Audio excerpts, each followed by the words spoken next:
Welcome to Lacrosse Techniques with Schryver Lacrosse. I'm Connor Schryver, here with my brother Zane, and today we're focusing on overhand shooting. Overhand shooting is one of the most important shots to learn, mainly because it's the most accurate and the most fundamentally sound. By shooting overhand, you control the plane of your shooting. And what do I mean by plane of shooting?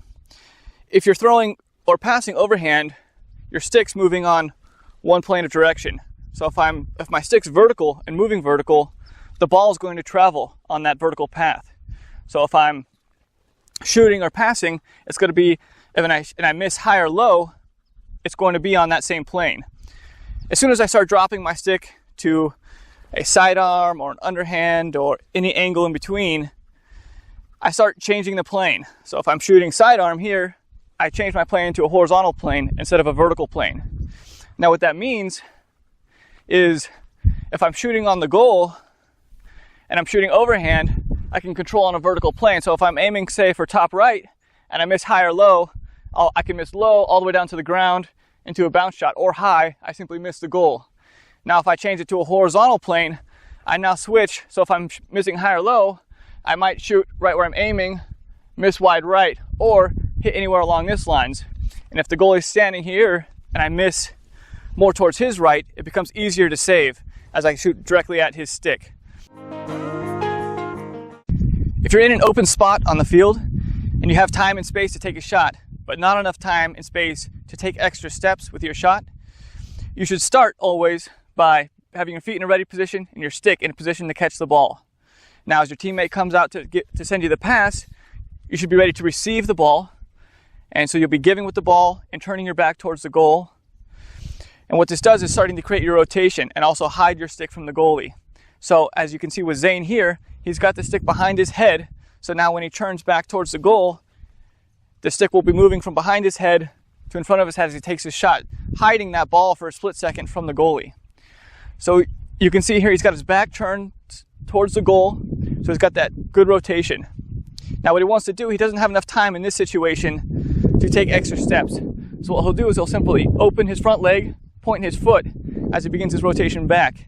And what this does, it opens up his hips, which will allow for his body to rotate through the shot. And as he follows through, he'll snap his wrists, bring his hands over with a complete body follow through so that his stick can have the full range of motion and he can get the most power out of his shot.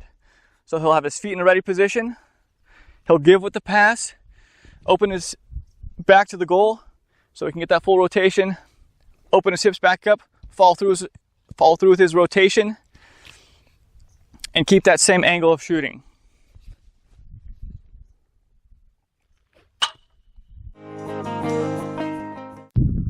If you do have room to take extra steps to set up your shot, your footwork will change just a little bit and will add an extra step and a little bit of extra power to your shot.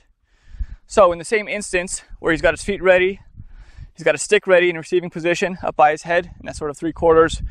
They call this a box sometimes, a box right by your head and your stick. So if you have your stick there, it gives your teammate a target to pass to, and it helps you have your stick ready to receive. So he's ready to receive the ball. Now as he receives it, he'll still give, turn his back, but instead of keeping his feet set, he'll now take a step behind in the same motion.